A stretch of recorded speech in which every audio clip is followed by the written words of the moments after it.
Hey, what is up guys? More360 is here and welcome back to another video. So the LG G4 has been out on the market for about 4 months after its debut, and I think at the 4 months mark it's a good time for me to take a look at the device again and give you guys more of a long-term review, which I think is very helpful to a lot of consumers out there. But anyways, with recent announcements from manufacturers like Motorola, Samsung, as well as the impending launch of the new iPhone, how well has the LG G4 aged? How's the overall performance and experience when it's not shiny and new anymore? Well, let's find out in my full video review as we revisit the LG G4 4 months later. Stay tuned.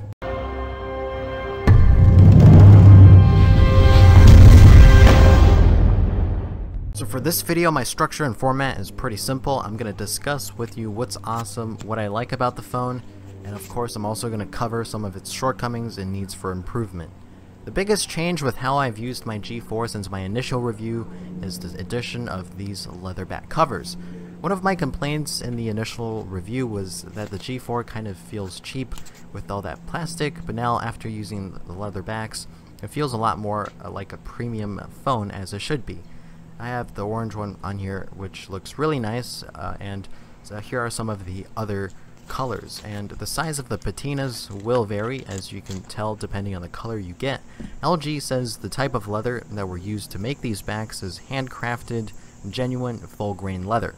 Color is added onto the leather by employing a vegetable tanning process, which is an age-old tradition that requires skilled craftsmen to produce and dye the leather.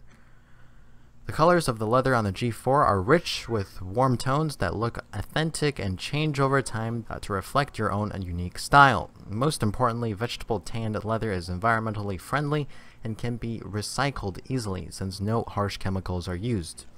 If you want to learn more about the process, which I think is quite fascinating, you can hit up the link in the description or click on the on-screen annotation. And it's refreshing to see LG has decided to use leather instead of metal, which have become a standard across the industry. Though I will say these leather backs are a little pricey, but you get what you pay for, and if you want your G4 to look and feel more premium, adding leather is definitely the way to go. So the LG G4, even to this day, checks pretty much all of the boxes for all of the things that you would want to have in a smartphone. It's got a beautiful Quad HD 5.5-inch Quantum IPS display with excellent color reproduction and accuracy, and I just found out recently that the display is calibrated to DCI standards for color expression used actually by top Hollywood studios. So the display is still excellent, which makes watching videos and playing games a blast. Though I will say the screen doesn't get as bright as some of its competitors, which makes it a little bit difficult to see under direct sunlight, and it doesn't get as dim either.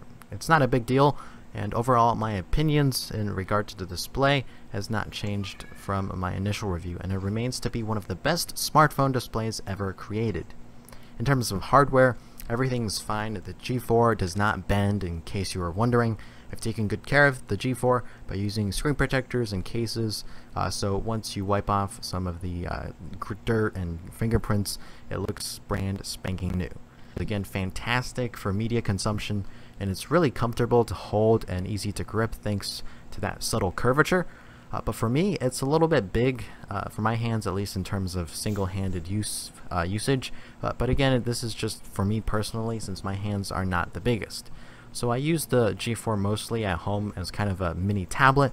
When I'm out on the road, I usually resort to something smaller, around 5-inch, 5.1 inches is the sweet spot for me. Don't really have anything else to say about the hardware. The rear keys are easy to get used to and easy to use.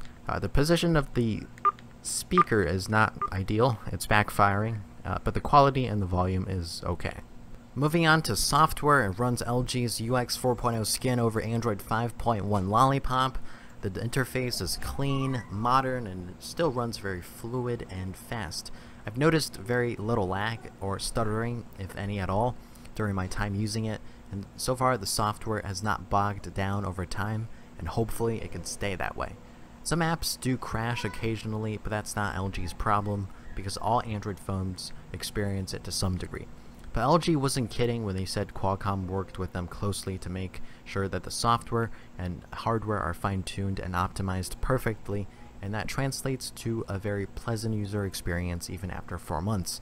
But LG's track record with software updates is questionable, and I have yet to receive a single update for my G4 even after 4 months. But LG is making strides here with the promise of frequent security updates because of the stage fright vulnerability, and hopefully LG can deliver the Android M update before the end of 2015 when it comes out later this year. Oh, and the camera remains to be one of its best features. A 16 megapixel rear camera and 8 megapixel selfie camera capable of producing some beautiful pictures and videos. Manual mode was kind of cool at first, but I haven't really used it much since. I'm fine with just using auto mode to take pictures. So the G4 probably has one of the best cameras in a smartphone, if not the best. Battery life and endurance has been steady over these past 4 months.